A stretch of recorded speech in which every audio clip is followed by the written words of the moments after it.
নমস্কাৰ। আজি এটা সাংঘাতিক ভিডিঅ' লৈ আহিছোঁ। এই ভিডিঅ'টো বেলেগ একো নহয়, মানে আমাৰ অসমখন কিছুমানে অসম হৈ থাকিবলৈ নিদিয়ে, আৰু ইয়াৰ কাৰণ বহুত কেইটা আছে। আপোনালোকে সকলোৱে বুজা পৰা মানুহ সকলোৱে বুজি পাব। আমাৰ অসমখন এতিয়া গুৱাহাটীখন বিশেষকৈ একেবাৰে বিহাৰীৰ ৰাজত্ব হৈ পৰিছে। চাৰিওফালে বিহাৰী। আপুনি ফুটপাথত যিমান দোকান আছে চব বিহাৰী দখল কৰিছে। এই বিহাৰীবিলাকে এতিয়া অসমীয়াক ধৰি মাৰিবলৈ লৈছে। আজি এটা বিহাৰী ল'ৰাই অসমীয়া এজনক হাত দিছে।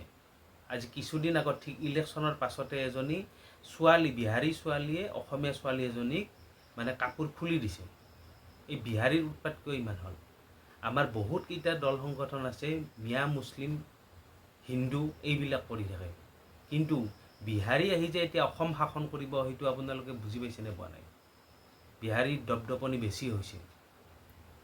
এজন মানুহে মানে ফুটপাথত বিহাৰীৰ দোকান বনোৱাৰ কাৰণে মানে ভিডিঅ' কৰি পেলাই ৰাইজক কৈছিলে যে এইবিলাক চব অনা অসমীয়া হিন্দী ভাষী বিহাৰৰ পৰা আহি ইয়াত দোকান কৰিছে, আৰু সেই মানুহজনকে আজি মাৰিছে। আপোনালোকে ভিডিঅ'টো চাওক। গোটেই ফুটপাথত চাওক, গোটেই পণ্টল বজাৰ, গোটেই বহিৰাগতই গোটেই দখল কৰি থৈছে। চাওক, ইয়াতে আমাৰ অসমীয়া এটাও নাই। তোমাক এটা দোকান দিব কোনে দিছে? ফুটপাথত গৰিবে লাগিব। তুমি তোমাৰ নিজৰ জেগাত যে কৰিবা, তুমি দোকান লৈ ভাড়া লৈ ক'ৰবাত দোকান দিয়া বেলেগ কথা, কিন্তু এইটো চৰকাৰী জেগা। ৰাজেশ কুমাৰ, আপুনি বিহাৰী হয়? চাওক, এওঁ বিহাৰী। আৰু এটা কথা কওঁ যে এই বিহাৰীবিলাকে কিমান টেকনিক কৰি মানুহক কথা কৈ আছে জানেনে? তাৰমানে কৈ আছে যে আমি হিন্দু, আমি হিন্দু হৈ থাকোঁ, আমি একেলগে লগ হৈ থাকোঁ। একেলগে আমাৰ অসমৰ পৰা গৈ বিহাৰত বেপাৰ কৰিব পাৰিব নেকি? এজন গৈ তাত দেখুৱাওক বিহাৰত যদি ক্ষমতা আছে। অসমৰ মানুহ গ'লে সিহঁতে মানে যা তা ব্যৱহাৰ কৰে বিহাৰত, আৰু সেই বিহাৰী আহি ইয়াতে দপদপাই আছে। চাওকচোন ভিডিঅ'টো চাওক। অসমীয়া গবেক কৈছে, অসমীয়া গবেক কৈছে দি অসমীয়াক লৈ কিনে বেয়া কথা নক'ব দেই।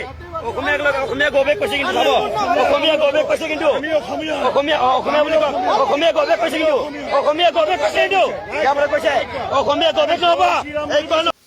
অসমত থাকি অসমীয়াকে অসমীয়া গবেক বুলি কৈছে বিহাৰীয়ে, আৰু বিহাৰী কিমান সংখ্যক কৰিছে। এই বেলেগ একো নহয়, এই আচল কথাটো হ'ল কি, আজি কিছুদিন আগত তাৰমানে বিহাৰী ল'ৰাই মানে ড্ৰাগছ খাই থাকোঁতে আৰু গাঁজা বেচি থাকোঁতে ধৰিছিল এজন মানুহে। এই অপৰাধটো সেইটোৰ কাৰণে হ'ল মানুহজনক, আৰু সেই বিহাৰী ধৰি সেই মানুহজনক মাৰিলে। আৰু আজি গোটেই বিহাৰী ল'ৰাই ওলাই আহিছে আৰু অসমীয়া গৌবেক ধ্বনি দিছে। এইটো ধেমালি কথা নহয়। আমি এতিয়া অসমতে আমি অসমীয়া হৈও অসমত আমি লুকাই থাকিব লাগিব।